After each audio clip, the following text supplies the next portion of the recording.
I went to Washington to interview the chief economist of the World Bank, Nicholas Stern. I asked him to explain how almost 30% of World Bank loans to Indonesia had been lost or stolen. We simply don't know what that number is. Many Here's your times. own internal report, August 97. I quote, "We estimate that at least 20 to 30% of Government of Indonesia development budget funds are diverted through informal payments to government staff and politicians." That number was plucked out of the air. Lots of times we have to guess with numbers, and the person who wrote that was guessing. Somebody comes up with a number and it gets recycled. But a lot of money. I don't want to dismiss the issue. It's just let's not get hung up on one figure which isn't a particularly hard no, figure. but I mean, if it's a third of what the World Bank has put into one country... No, then it's a serious question.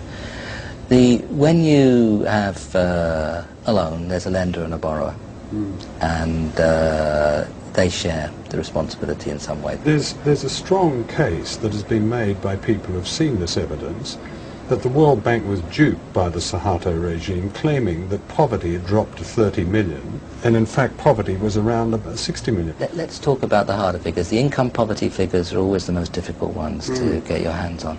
But I think the illiteracy figures in the infant mortality figures are in this case probably more reliable. And there was some progress during that 30-year period, significant progress, I mean cutting illiteracy by half and so on. That's a very important step forward, so let's not lose sight of that. In 97, the World Bank described the economy under Suharto in a famous report as absolutely dynamic, doing everything right, terrific, brilliant. You know, by that time, the whole Asian thing had already started to collapse. It wasn't until the following year that the World Bank, for the first time in 30 years, had anything to say about a regime that is guilty of mass murder. Why was there such a silence that seemed to a lot of people simply to be complicity with this murderous dictatorship? I think if we look back on our analysis of the economy and the politics at the time, we got a number of things wrong, and we have to understand that. We're going to get things wrong again. Not so many people called the Asian crisis before it happened. We failed along with That's your job, though, isn't it? You're all economists with fantastic degrees and brilliant backgrounds, and how can you get it that wrong?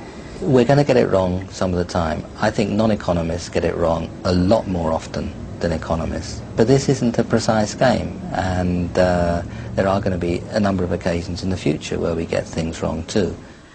So globalization creates debts, and debts creates misery, creates unemployment, creates the crisis, creates privatization, a lot of state enterprise being privatized, so people will have to pay more to have an access for instance, like health, education. So it's not natural. Debts is not natural. It's designed. So in effect, the money stolen by the Suharto family is being repaid. Yeah. By us, by the children.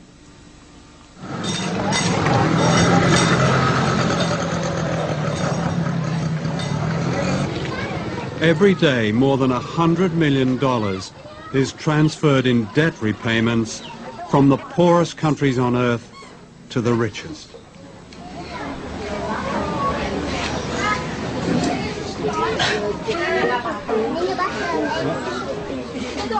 The poverty of families like this is paying off Indonesia's huge debt.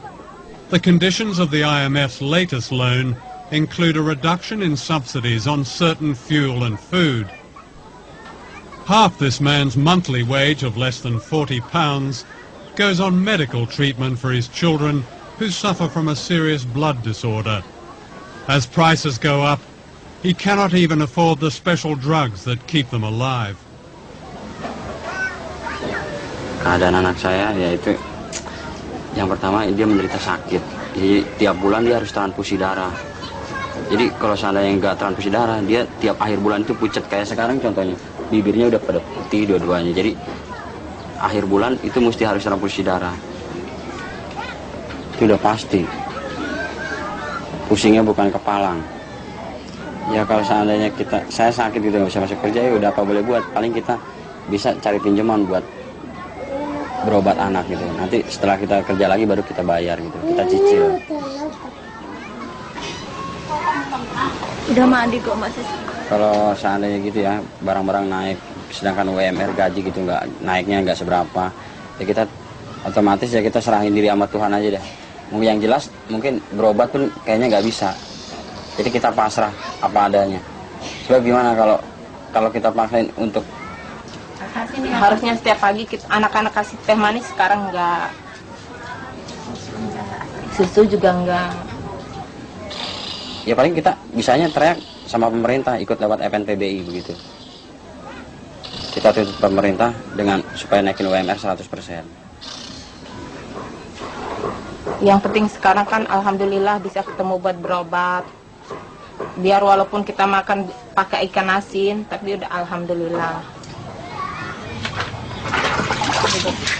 In the global economy, one American corporation dominates the world trade in food grains, while almost half the world's population, like this family, attempt to live on less than $2 a day.